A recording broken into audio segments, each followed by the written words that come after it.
इधर उत्तर प्रदेश के कानपुर से चोरी की घटना का एक हैरान कर देने वाला वीडियो सामने आया, जहां चोरों ने सुरंग बनाकर बैंक में रखे गोल्ड पर हाथ साफ कर दिया।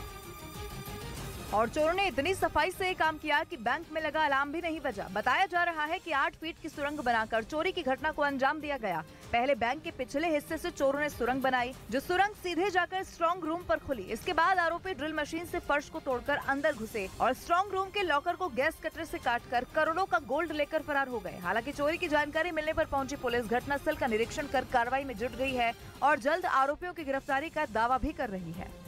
इलेक्ट्रिक कार बनाने वाली कंपनी टेस्ला की सभी कारों को वापस लेने वाले एक ट्वीट से खलबली मच गई। टेस्ला कंपनी के मालिक इलॉन मस्क के नाम से बने एक फर्जी अकाउंट से यह ट्वीट किया गया, जिससे सोशल मीडिया प्लेटफॉर्म ट्विटर पर हड़कंप मच गया। इलॉन मस्क के नाम से बने फर्जी अकाउंट से जो ट्वीट किया गया, उसमें टेस्ला की सभी कारों को वापस लेने की बात कही गई। कहा गया कि टेस्ला की कारों को चलाना ड्राइवर के लिए खतरनाक साबित हो सकता है, इसीलिए अमेरिकी ट्रांसपोर्ट विभाग ने उन्हें सड़कों से हटाने का निर्देश दिया है। कहा गया कि टेस्ला की कारों को चलाना ड्राइवर के लिए खतरनाक साबित हो सकता है, इसीलिए अमेरिकी ट्रांसपोर्ट विभाग ने उन्हें सड़कों से हटाने का निर्देश दे दिया, जिसके बाद कंपनी ने यह फैसला लिया। इस ट्वीट को हजारों लोगों ने रीट्वीट किया, जिससे टेस्ला की गाड़ियां चलाने वाले लोग परेशानी में पड़ गए। हालांकि बाद में पता चला कि ये ट्वीट फर्जी था।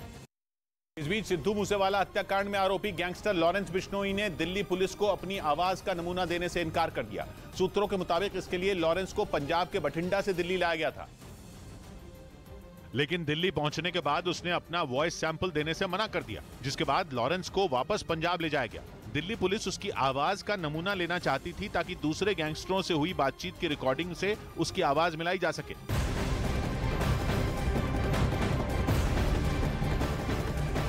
केंद्र की मोदी सरकार ने गरीबों को बड़ी सौगात दे दी है। कोरोना के बीच केंद्र सरकार ने बड़ा फैसला कर लिया है कि दिसंबर 2023 तक गरीबों को मुफ्त में अनाज मिलता रहेगा। सरकार के इस फैसले से करीब 80 करोड़ लोगों को फायदा होगा।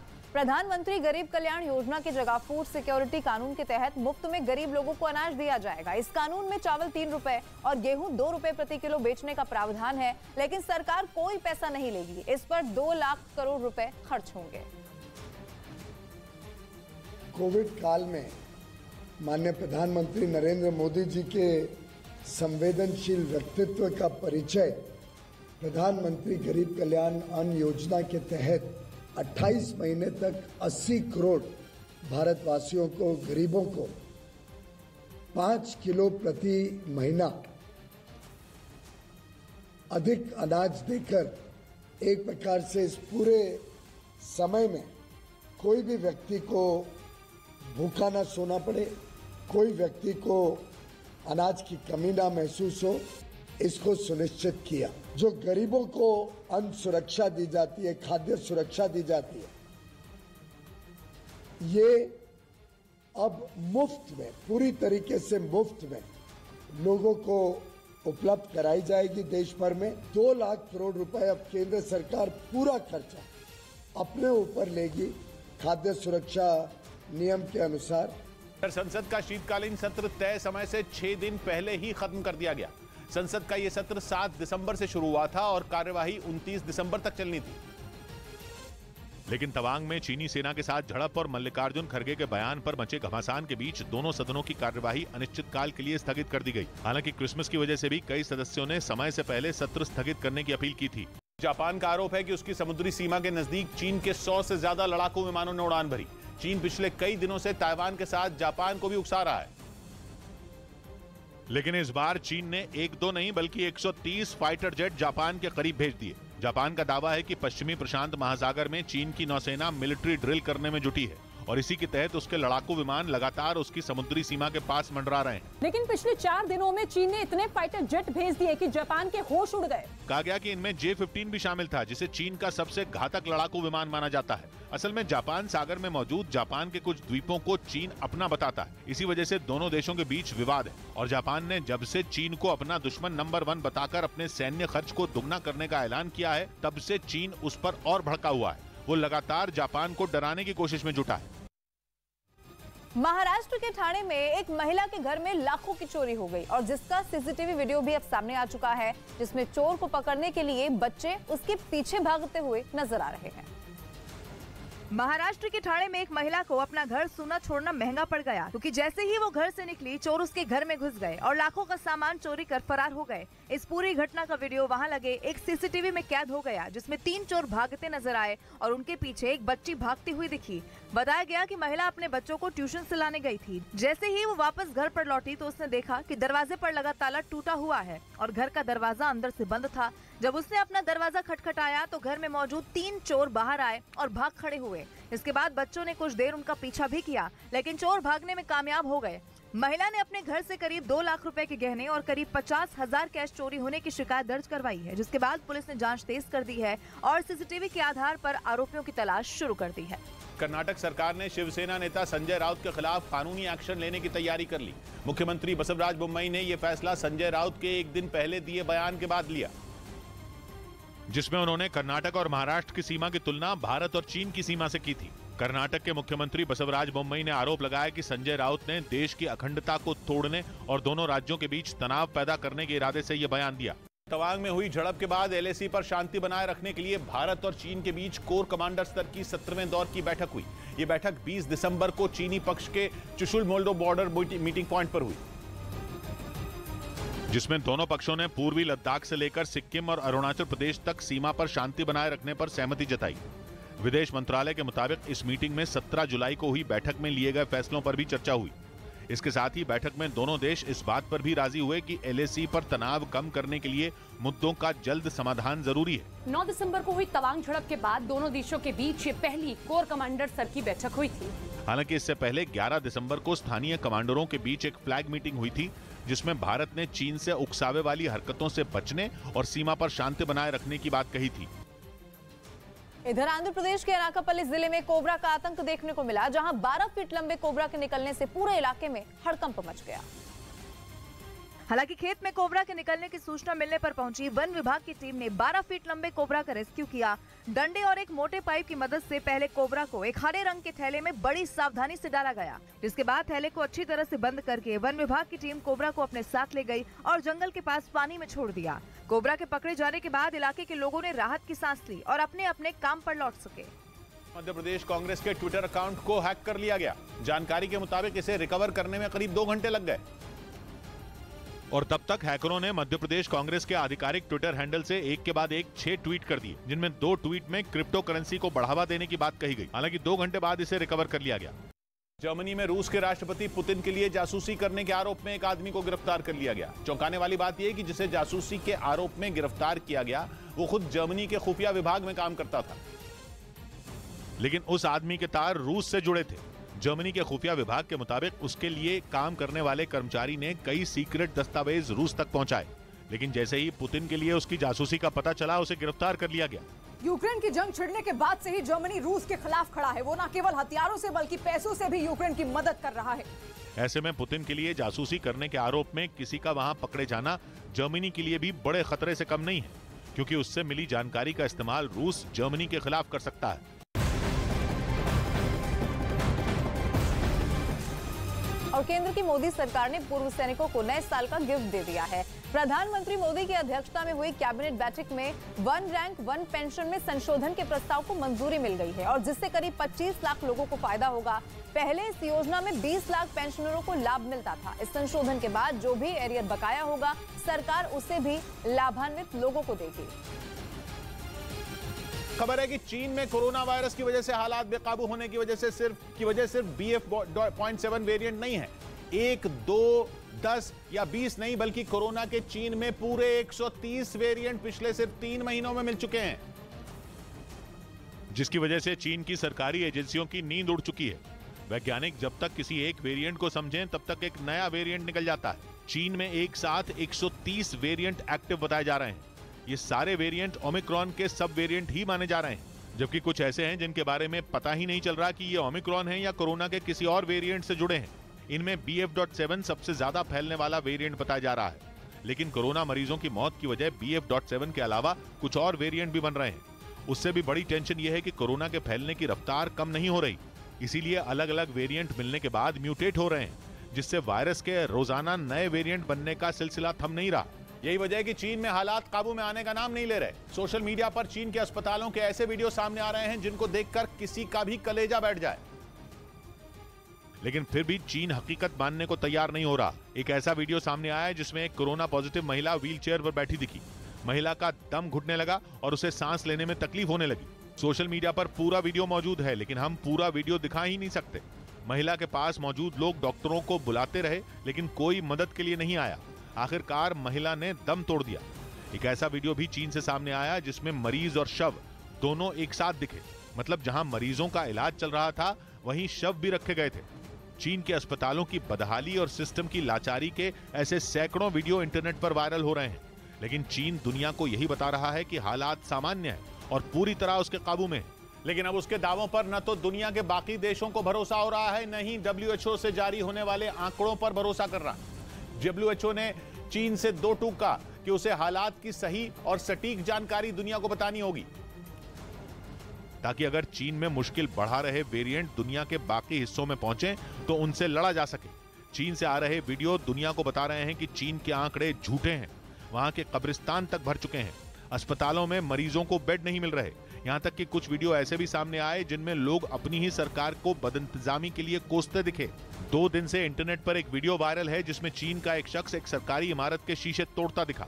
मेडिकल रिसर्च से जुड़ी कुछ एजेंसियों की रिपोर्ट बताती है कि चीन में रोजाना करीब 5000 लोग कोरोना की वजह से दम तोड़ रहे हैं, जबकि हर दिन कोरोना के 5 लाख नए मरीज मिल रहे हैं। और उन मरीजों के सामने सबसे बड़ी परेशानी यह है कि चीन में दवा और डॉक्टर दोनों की किल्लत हो चुकी है। दवाओं के लिए तो चीन की सरकार ने कुछ कड़े कदम भी उठाए और दवा बनाने वाली कुछ बड़ी कंपनियों को सरकार ने अपने कंट्रोल में ले लिया। चीन की सरकार चाहती है कि दवाओं की कालाबाजारी या जमाखोरी रोकी जा सके, इसलिए उसने इंतजाम अपने हाथ में ले लिए। दूसरी तरफ बुखार में दी जाने वाली दवाओं के लिए कुछ खास नियम बनाए गए। दवाओं की दुकानों पर दवा लेने वालों का रजिस्ट्रेशन जरूरी कर दिया गया।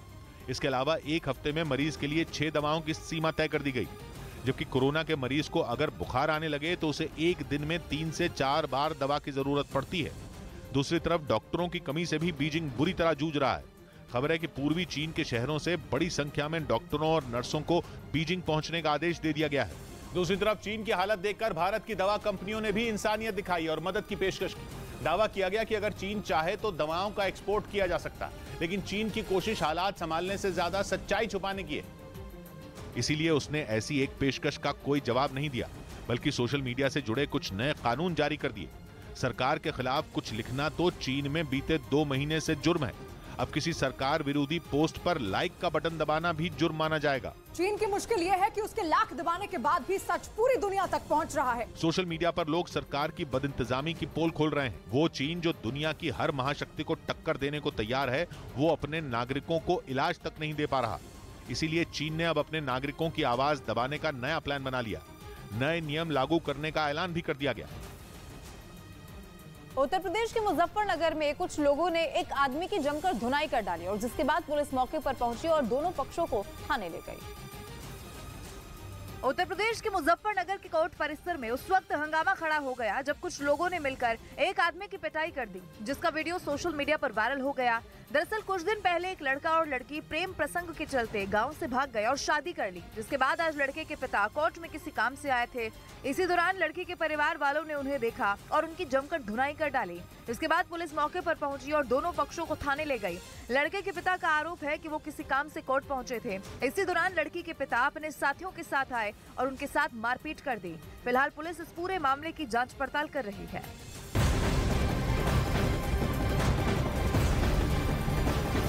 और इस वक्त एक बड़ी खबर आपको बता दें, दिल्ली के विकासपुरी में एक इमारत में आग लग गई है। दमकल की 11 गाड़ियां इस वक्त मौके पर मौजूद हैं, आग बुझाने की कोशिश कर रही हैं और अगर जरूरत लगी तो और भी दमकल की गाड़ियों को यहां पर बुलाया जाएगा। ये तस्वीर आप देखिए, जहां तक नजर आपकी जाएगी काले धुएं का गुब्बारा आपको नजर आएगा और इस तस्वीर को देखकर इस बात का अंदाजा लगाया जा सकता है कि ये आग कितनी भीषण होगी। और क्योंकि इस इमारत के आसपास में और भी कई सारे घर भी नजर आ रहे हैं, इमारतें भी नजर आ रही है, कितना नुकसान हुआ है ये भी अभी जानकारी देखनी होगी। नेपाल के रास्ते भारत की घेरेबंदी की कोशिश में जुटे चीन को बड़ा झटका लगा। नेपाल की सुप्रीम कोर्ट ने चीन की एक कंपनी को वहां एक्सप्रेसवे का एक बड़ा प्रोजेक्ट दिए जाने के फैसले पर रोक लगा दी। क्योंकि आरोप है कि चीनी कंपनी ने नेपाल की सेना को अपने झांसे में लेकर गलत तरीके से ये प्रोजेक्ट हथिया लिया था और नेपाल के मीडिया के मुताबिक करीब 3 महीने पहले नेपाल की सेना ने खुद ही चीन की इस कंपनी को एक्सप्रेसवे के प्रोजेक्ट के लिए तकनीकी तौर पर अनफिट घोषित किया था। लेकिन अचानक 14 नवंबर को नेपाल की सेना ने नियमों की अनदेखी कर चीनी कंपनी को ये कॉन्ट्रैक्ट दे दिया, जिसके खिलाफ इस प्रोजेक्ट के लिए बोली लगाने वाली भारतीय कंपनी ने नेपाल की सुप्रीम कोर्ट में याचिका दायर कर दी थी, जिस पर सुनवाई के बाद नेपाल की सुप्रीम कोर्ट ने चीनी कंपनी को प्रोजेक्ट दिए जाने के सेना के फैसले पर रोक लगा दी।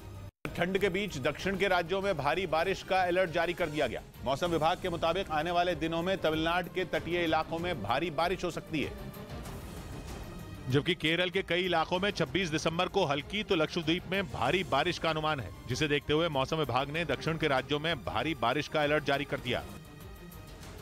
इधर गुजरात के भरूच से दिल दहला देने वाला एक वीडियो सामने आया, जिसमें सड़क पर घूम रही एक गाय ने बच्चे को उछालकर फेंक दिया और घटना सड़क पर लगे सीसीटीवी में रिकॉर्ड हो गई। वीडियो में दिखाई दिया कि एक छोटी बच्ची स्कूल से घर की तरफ आ रही थी, तभी सड़क पर घूम रही आवारा गाय ने पीछे से आकर बच्ची को उछालकर फेंक दिया और कुछ दूर तक घसीटते हुए गाय बच्ची को छोड़कर आगे बढ़ गई। इसके बाद बच्ची उठकर तेजी से अपने घर के अंदर चली गई। गनीमत रही कि इस घटना में बच्ची को ज्यादा चोट नहीं आई, लेकिन इस तरह आवारा जानवरों का बच्चों पर हमला करना एक गंभीर विषय है, जिस पर विचार कर विभाग को कार्रवाई करनी चाहिए। सोशल मीडिया पर एक मगरमच्छ का ड्रोन पर झपट्टा मारते वीडियो वायरल हो गया। बताया गया कि उस ड्रोन में लगे कैमरे के जरिए मगरमच्छ का वीडियो रिकॉर्ड किया जा रहा था, लेकिन जैसे ही ड्रोन तालाब के पास पहुंचा, मगरमच्छ चौकन्ना हो गया। ड्रोन उड़ाने वाले ने उस ड्रोन को मगरमच्छ की पहुंच से दूर किया, लेकिन उसे इस बात का जरा भी अंदाजा नहीं था कि वो मगरमच्छ इतनी ऊंचाई तक झपट्टा मार लेगा। वीडियो में दिखा कि उस मगरमच्छ ने कुछ सेकंड तक ड्रोन पर अपनी नजरें गड़ाए रखी और फिर एक झटके में उसे दबोचकर तालाब में खींच लिया। हालांकि ये वीडियो कहां का है इसका पता नहीं चल पाया, लेकिन मगरमच्छ का ये झपट्टा देखते ही देखते सोशल मीडिया पर वायरल हो गया। उत्तर प्रदेश के फतेहपुर में एक लड़की ने छेड़खानी का विरोध किया तो आरोपी और उसके घर वालों ने उसकी जमकर पिटाई कर दी। इतना ही नहीं, उसे बचाने आई उनकी बहन को भी लाठियों से जमकर पीटा गया। पीटने के दौरान लड़कियां चीखती रही, लेकिन वो नहीं रुके। इसके बाद चीख पुकार सुनकर मौके पर कई लोग पहुंचे और दोनों बहनों को किसी तरह बचाया। मारपीट का वीडियो भी सामने आया, जिसमें आरोपी हाथ में डंडा लिए लड़की को बेरहमी से मारता हुआ नजर आया। लड़की उससे मिन्नतें करती रही, लेकिन वो रुका नहीं और उससे मारता रहा। आरोप है कि आरोपी उसके घर में घुसा और उसकी बहन से छेड़खानी करने लगा, जिसके बाद विरोध करने पर दोनों बहनों की पिटाई कर डाली। वहीं पुलिस ने मामले में केस तो दर्ज कर लिया है, लेकिन आरोपी को अब तक गिरफ्तार नहीं किया गया। दिल्ली दंगों के आरोपी उमर खालिद को अपनी बहन की शादी के लिए 7 दिन की जमानत मिल गई। उमर खालिद को दिल्ली दंगों के आरोप में पुलिस ने सितंबर 2020 में गिरफ्तार किया था, लेकिन बहन की शादी में शामिल होने के लिए दिल्ली की कड़कड़डूमा कोर्ट ने उमर खालिद को 7 दिन की जमानत दे दी। जमानत के साथ कोर्ट ने यह शर्त भी रखी कि इन 7 दिनों में उमर खालिद को न तो मीडिया से बात करनी है और न ही सोशल मीडिया का इस्तेमाल करना है। सीबीआई ने 4000 करोड़ रुपए की बैंक धोखाधड़ी मामले में कॉर्पोरेट पावर लिमिटेड नाम की कंपनी और उसके निदेशकों के खिलाफ एफआईआर दर्ज कर ली, जबकि इसी मामले में एक रोज पहले सीबीआई ने मुंबई और कोलकाता समेत कई शहरों में छापेमारी की थी। इस दौरान सीबीआई ने कई दस्तावेज भी जब्त किए। कोलकाता की कंपनी कॉर्पोरेट पावर लिमिटेड पर 20 बैंकों के समूह के साथ 4000 करोड़ रुपए की धोखाधड़ी का आरोप है। इस कंपनी के खिलाफ यूनियन बैंक ऑफ इंडिया की शिकायत पर केस दर्ज किया गया था। उत्तर प्रदेश के महोबा से हैरान कर देने वाला एक मामला सामने आया, जहां पर एक सरकारी स्कूल में पढ़ने वाली कुछ छात्राओं की तबीयत अचानक से ही खराब हो गई। लेकिन सभी के होश तब उड़ गए जब उनके परिजनों ने उन पर भूत प्रेत का साया होने का दावा किया। यही नहीं, कुछ ने तो बाकायदा तांत्रिकों को भी बुलाया और तंत्र मंत्र के जरिए उन्हें ठीक करवाने की कोशिश की, जिसका वीडियो सोशल मीडिया पर वायरल हो गया। छात्राओं के अभिभावकों का मानना है कि स्कूल में भूत प्रेत का साया है, जिसकी वजह से लड़कियों की तबीयत बिगड़ी। जिन बच्चों ने खाना नहीं खाया वो बच्चों को भूत प्रेत का साया होगा। जानकारी के मुताबिक स्कूल में मिड डे मील खाने के दौरान कुछ लड़कियों की तबीयत खराब हुई और जिसके बाद उन्हें बिना देरी किए अस्पताल में भर्ती करवाया गया, जहां उनकी हालत ठीक बताई जा रही है। बिहार के बाद उत्तर प्रदेश में अवैध शराब के खिलाफ आबकारी विभाग एक्शन में दिखा। प्रयागराज और बहराइच में भारी यात्रा में अवैध शराब जब्त की गई, जो अवैध रूप से घरों में बनाई गई थी। प्रयागराज में 110 लीटर अवैध देसी शराब बरामद हुई। बहराइच में भी घने कोहरे के बीच आबकारी विभाग कार्रवाई करने पहुंचा। अफरा तफरी के बीच घरों में अवैध शराब की भट्टियां मिली, जिन्हें नष्ट कर दिया गया। मौके से 120 लीटर बनी हुई शराब मिली है। छापेमारी के दौरान बहराइच में अवैध शराब की तस्करी के 2 आरोपी गिरफ्तार किए गए। भोपाल में पुलिस ने ड्रग्स तस्करी के आरोप में हामिद खान नाम के कांग्रेस कार्यकर्ता को गिरफ्तार कर लिया। पुलिस ने बताया कि उन्हें एक इलाके में ड्रग्स की सप्लाई की खुफिया सूचना मिली थी, जिसके आधार पर छापा मारकर पुलिस ने आरोपी को पकड़ लिया और उसकी गाड़ी से भारी मात्रा में ड्रग्स बरामद किए। पुलिस ने जानकारी दी कि आरोपी हामिद खान मुंबई से अपनी गाड़ी में ड्रग्स छिपाकर भोपाल लाया था। थार जीप, उससे मादक पदार्थ एमडी बरामद हुआ है। पुलिस ने यह भी बताया कि पकड़े गए ड्रग्स की कीमत करीब 15 लाख रुपए है। इधर बिहार की पूर्णिया से एक दंपति की बेरहमी से पिटाई का वीडियो सामने आया, जिसमें कुछ लोग दंपति को पेड़ से बांधकर पीटते हुए दिखे। वीडियो में देखा जा सकता है कि पहले एक आदमी दंपति को पेड़ से रस्सी के सहारे बांधता है और फिर कुछ लोगों ने मिलकर उनकी बेरहमी से पिटाई की। इस दौरान वहां पर मौजूद लोग तमाशबीन बने रहे। किसी ने भी दंपति को बचाने की कोशिश नहीं की। दावा है कि कस्बा थाना के तारानगर गांव में पैसों के लेन देन के मामले में पति पत्नी को बांधकर पीटा गया। जो मारपीट किया है बांध करके, विनोद महतो, उनकी गिरफ्तारी भी हो चुकी है। हालांकि घटना की सूचना पर पहुंची पुलिस ने पीड़ित दंपति को बदमाशों से बचाकर इलाज के लिए अस्पताल में भर्ती करवा दिया और आगे की कार्रवाई करते हुए 8 लोगों पर मामला दर्ज किया, जबकि मुख्य आरोपी को गिरफ्तार कर जेल भेज दिया। ईरान और इजरायल के बीच का तनाव एक बार फिर जंग में बदलने के आसार बन गए। इजरायल की खुफिया एजेंसी मोसाद ने ऐलान कर दिया कि वो ईरान को परमाणु शक्ति नहीं बनने देंगे और ईरान की हर चाल की उन्हें पहले से खबर है। एक तरह से मोसाद ने ईरान को सीधी चेतावनी दे दी कि वो किसी भी तरह ईरान के हाथ में परमाणु बम आने नहीं देंगे। जवाब देने में ईरान भी पीछे नहीं रहा। ईरान ने पलटवार करते हुए कह दिया कि वो अपने दुश्मनों से निपटने में पूरी तरह सक्षम है। ईरान की तरफ से चेतावनी दी गई कि वो मोसाद को उसके किए की सजा देगा। इस बीच इजरायल कूटनीतिक दांव चलता हुआ भी दिखा। इजरायल की तरफ से कहा गया कि ईरान केवल इजरायल के लिए खतरा नहीं है, बल्कि ईरान अपने पड़ोसियों के लिए भी बड़ा खतरा है। इजरायल की तरफ से दावा किया गया कि अमेरिका के साथ मिलकर वो ईरान से निपटने की रणनीति बना चुका है। मतलब ये कि ईरान को जंग के लिए उकसाने वाली सीधी धमकी। पंजाब के लुधियाना से हैरान कर देने वाला एक वीडियो सामने आया। वहां कुछ लोगों ने चोरी के 2 आरोपियों की बेरहमी से पिटाई कर दी, जिसका वीडियो सोशल मीडिया पर वायरल हो गया, जिसमें कुछ लोग उन दोनों की जमकर पिटाई करते नजर आए। इस घटना का जो वीडियो सामने आया उसमें दोनों आरोपी उन लोगों से छोड़ देने के लिए मिन्नत करते रहे, लेकिन उन लोगों ने उनकी एक न सुनी और दोनों पर डंडों की बरसात करते रहे, जिससे वो दोनों जमीन पर गिर गए। फिर भी वो लोग उन दोनों की पिटाई करते रहे। इसके बाद पिटाई कर रहे लोगों ने उन आरोपियों को धमकाया और उनसे कपड़े उतारने के लिए कहा, जिससे वो दोनों डर गए और उन्होंने अपने कपड़े उतार दिए। इसके बाद वहां मौजूद भीड़ ने उन दोनों को सड़क पर दौड़ा दिया, तब जाकर उन्हें छोड़ा गया, जिसके बाद वो दोनों बिना कपड़ों के वहां से भाग गए। उधर दक्षिण अमेरिकी देश चिली के विन्या डेलमर शहर के एक इलाके में लगी भीषण आग ने तबाही मचा दी है। वहां आग की चपेट में आकर एक आदमी की मौत की खबर भी सामने आई, जबकि 30 लोग भी जख्मी हुए। सामने आए वीडियो में रात के अंधेरे में फायर ब्रिगेड की टीम आग पर काबू पाने की कोशिश करती दिखाई दी, लेकिन वहां लगी आग इतनी भीषण थी कि उसे बुझाने के लिए काफी मशक्कत करनी पड़ी। हालात ऐसे हो गए कि उसे बुझाने के लिए हेलीकॉप्टर की मदद लेनी पड़ गई।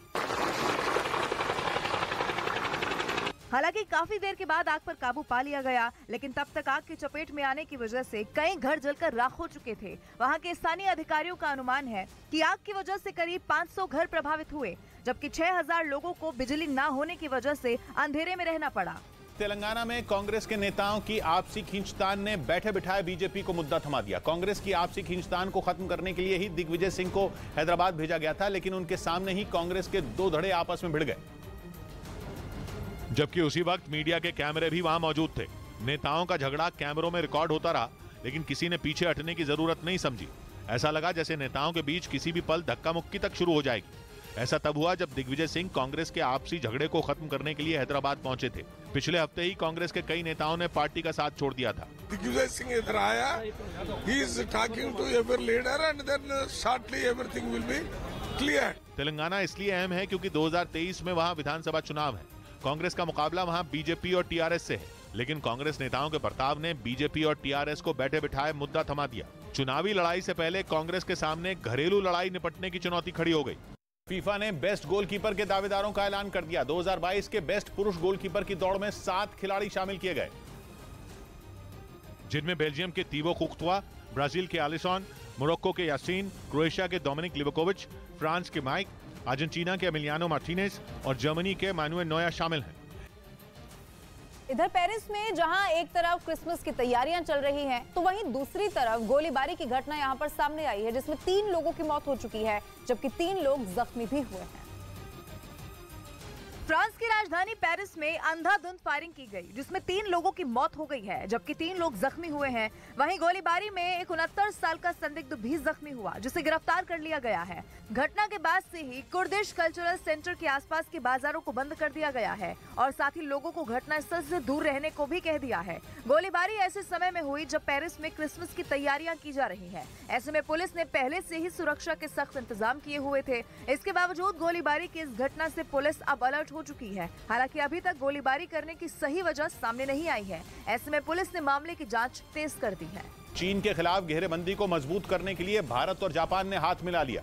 दोनों देश अगले महीने जापान में अपनी पहली जॉइंट फाइटर जेट एक्सरसाइज करने जा रहे हैं, जिसमें भारत के सुखोई 30 MKI फाइटर जेट और C-17 ट्रांसपोर्ट प्लेन अपना दम दिखाकर चीन को डराएंगे। वहीं जापान की तरफ से मैदान में F-2 और F-15 जैसे लड़ाकू विमान अपना शक्ति प्रदर्शन करेंगे। टोक्यो के पास 16 से 26 जनवरी तक भारत और जापान ये सैन्य अभ्यास करेंगे। वैसे तो ये जॉइंट ड्रिल 2020 में ही होनी थी, लेकिन कोरोना की वजह से 2 साल तक नहीं हो पाई।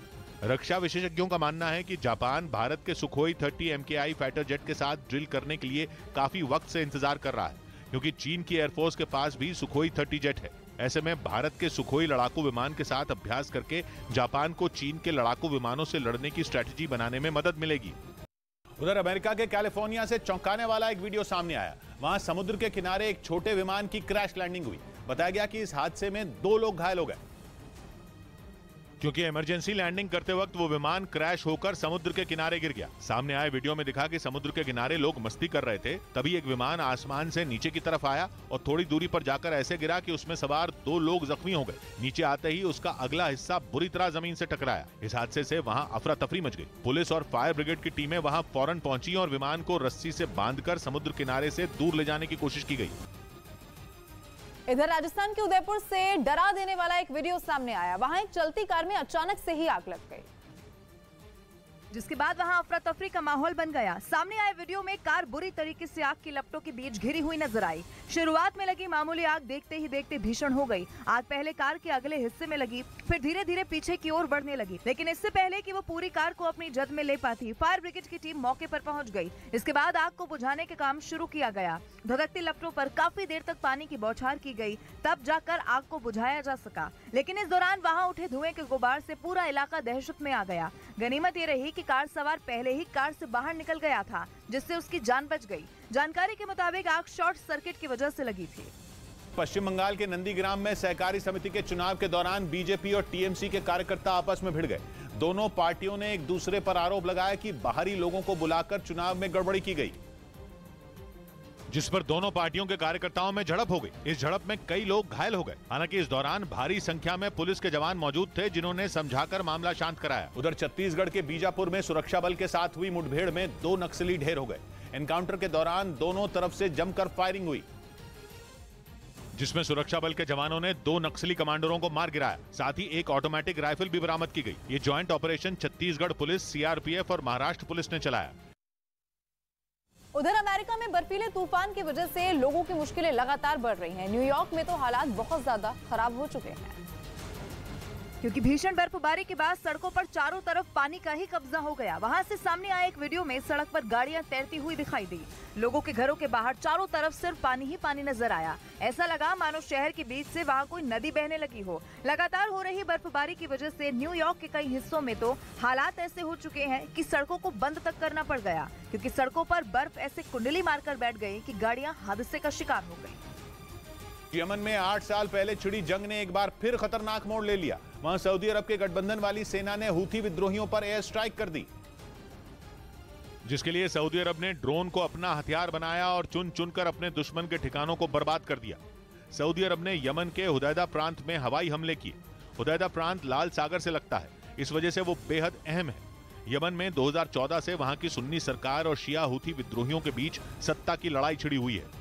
हूथी विद्रोहियों को ईरान का समर्थन हासिल है, तो यमन की सरकार के साथ पड़ोसी सऊदी अरब खड़ा है। दोनों धड़ों के बीच 2 अक्टूबर तक युद्ध विराम लागू था, लेकिन जब से वो खत्म हुआ है, यमन में जंग ने फिर लोगों का जीना हराम कर दिया है। पाकिस्तान के लाहौर में पूर्व पीएम इमरान खान के समर्थकों ने गवर्नर हाउस का घेराव किया। एक दिन पहले इमरान खान ने अपनी पार्टी की सत्ता वाले प्रांतों में असेंबली भंग करने की घोषणा की थी, जिनमें पंजाब प्रांत भी शामिल था। लेकिन वहां के मुख्यमंत्री को विश्वास मत हासिल करने का आदेश दिए जाने पर इमरान खान के समर्थक भड़क गए। उन्होंने बड़ी संख्या में इकट्ठा होकर गवर्नर हाउस को घेर लिया। इमरान के समर्थकों का आरोप है कि विश्वास मत हासिल करने का आदेश इसलिए दिया गया ताकि मुख्यमंत्री असेंबली को भंग न कर पाएं, जिसके लिए इमरान खान ने पीएम शहबाज शरीफ को निशाने पर लिया। ये मुल्क जिस तेजी से तबाही की तरफ जा रहा है, सबके हाथ से निकल जाएगा। खबर है कि इमरान खान के विरोध के बीच पंजाब प्रांत के गवर्नर ने विश्वास मत का आदेश नहीं मानने की दलील देकर वहां के मुख्यमंत्री को पद से हटा दिया, जिसकी वजह से पंजाब प्रांत में राजनीतिक संकट गहरा गया।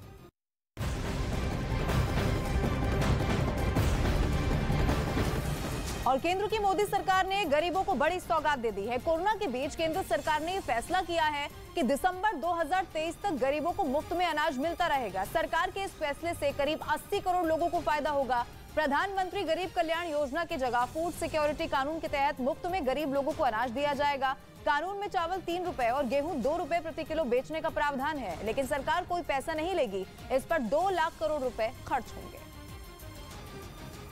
कोविड काल में माननीय प्रधानमंत्री नरेंद्र मोदी जी के संवेदनशील व्यक्तित्व का परिचय प्रधानमंत्री गरीब कल्याण अन्न योजना के तहत 28 महीने तक 80 करोड़ भारतवासियों को, गरीबों को 5 किलो प्रति महीना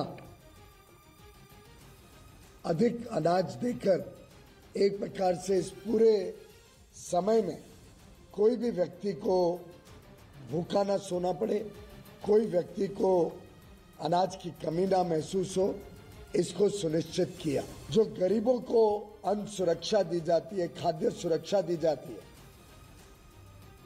ये अब मुफ्त में, पूरी तरीके से मुफ्त में लोगों को उपलब्ध कराई जाएगी। देश भर में 2 लाख करोड़ रुपए अब केंद्र सरकार पूरा खर्चा अपने ऊपर लेगी खाद्य सुरक्षा नियम के अनुसार।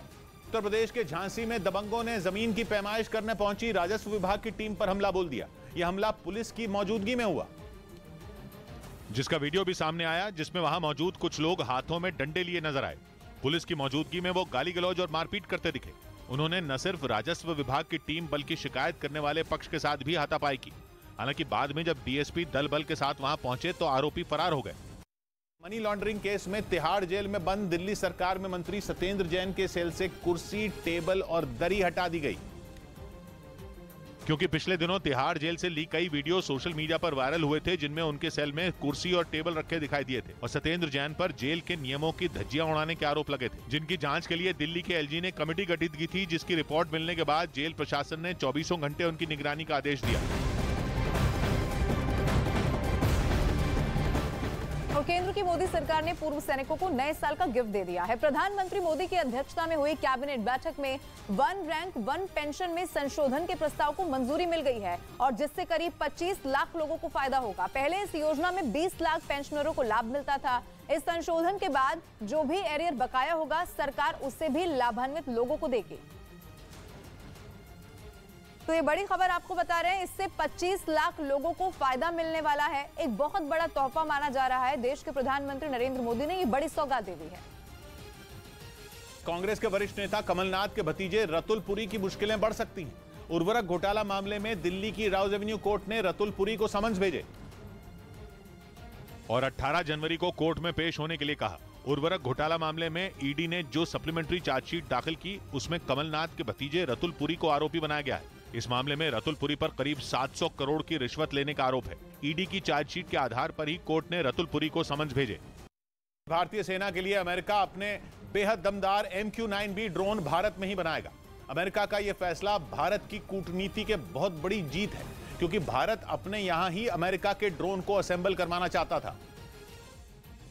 और अमेरिका को भारत की वो इच्छा पूरी करनी पड़ी। अब वो भारत की जल, थल और नौसेना के लिए MQ-9B ड्रोन भारत में ही असेंबल करेगा। ये ऐतिहासिक फैसला है क्योंकि ये पहली बार होगा जब अमेरिका अपने इतने अहम ड्रोन को अपने देश से बाहर असेंबल करेगा। MQ-9B ड्रोन को ज्यादा ऊंचाई पर उड़ने वाला दुनिया का सबसे आधुनिक ड्रोन माना जाता है। ये 50,000 फीट तक की ऊंचाई पर उड़ सकता है और किसी भी तरह के मौसम में 40 घंटे तक आसमान में बने रह सकता है। ये वो ड्रोन है जो दुश्मन की जासूसी भी कर सकता है और जंग के मैदान में उसके छक्के भी छुड़ा सकता है।